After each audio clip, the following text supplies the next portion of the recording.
Welcome, this is Tom Rush, Rush Reviews, and today we have for you Spyderco Enough.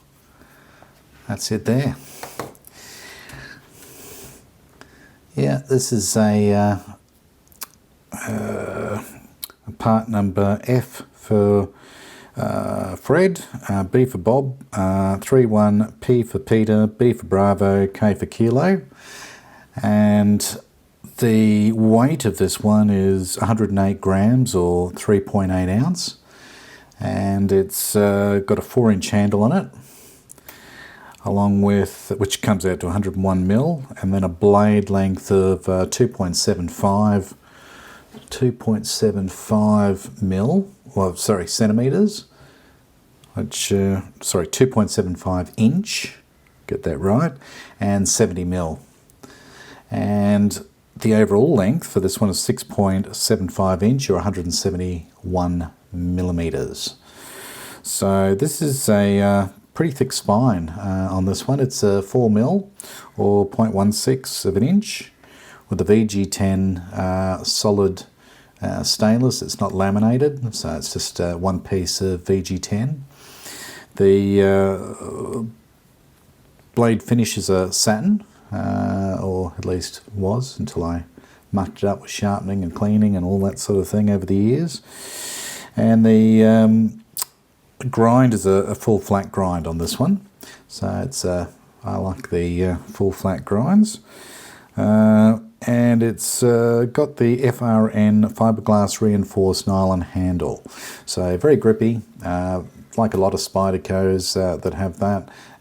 If you've used them before, you'd know that they're very good for staying in the hand without slipping, so that's a bonus. The sheath that was included is a polymer,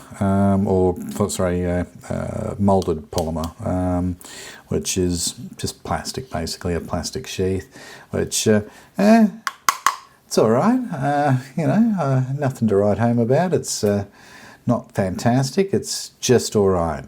So that's it there, goes in, does have a small snap, but it's not in there that tight, so it's kind of a little bit of a letdown for me when I got it. I was hoping it would be a tighter grip on there.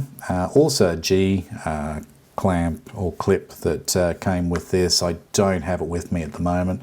I'm sure it's around somewhere, but after over a decade of owning this knife, it's somewhere, I don't know. But it would give you the ability to carry it with a scout carry around the back of your waist or side or whatnot. And obviously that G-clip also, you can mount it vertically on your belt, which, being such a heavy handle, is kind of a bit of a strain on the belt, and you can feel it. So not overly impressed with the setup there. I think they could have done a little better. Don't know how, but somehow.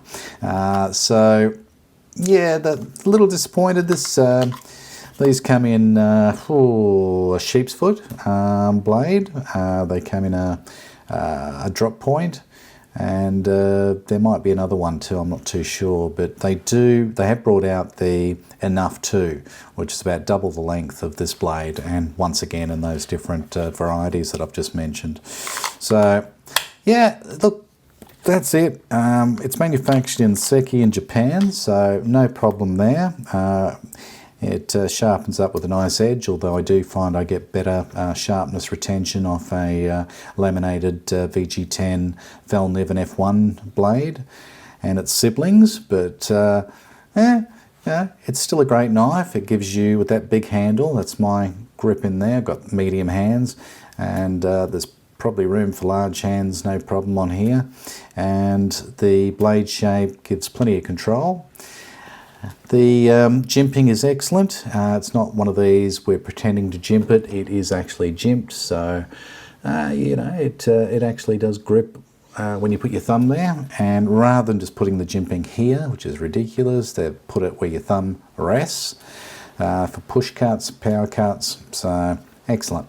It's got the old Spidey hole, traditional, just for to have it there to say it's Spyderco.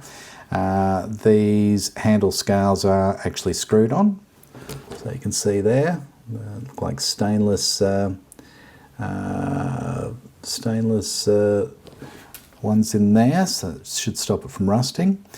The lanyard hole, well and truly big enough to put a couple of lashings through of your paracord.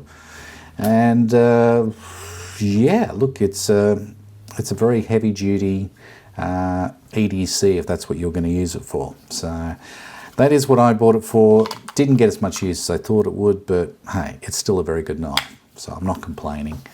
Apart from that, the price, $120 US is what I paid.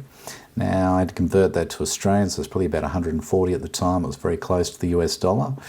So not a bad deal at all. The cheapest I could find them for now in Australia was about 400.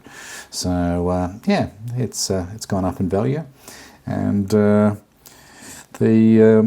only other things I'd probably like to mention about this one is the fact that it is a steel VG10 that is not as sought after today, or over a decade later, as what it was back in the 2010s sort of thing. It was not new, but it was definitely a super steel back then, or a premium steel.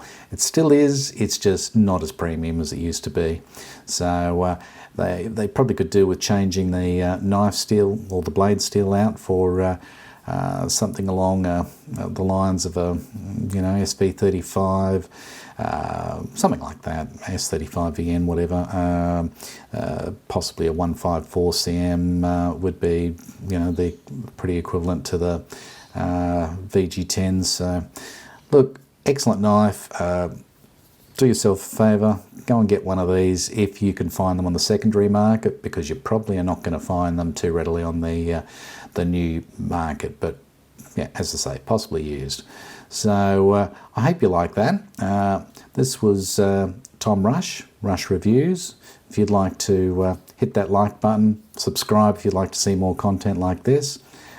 Really appreciate it. Thank you. Till next time, bye-bye from Tom.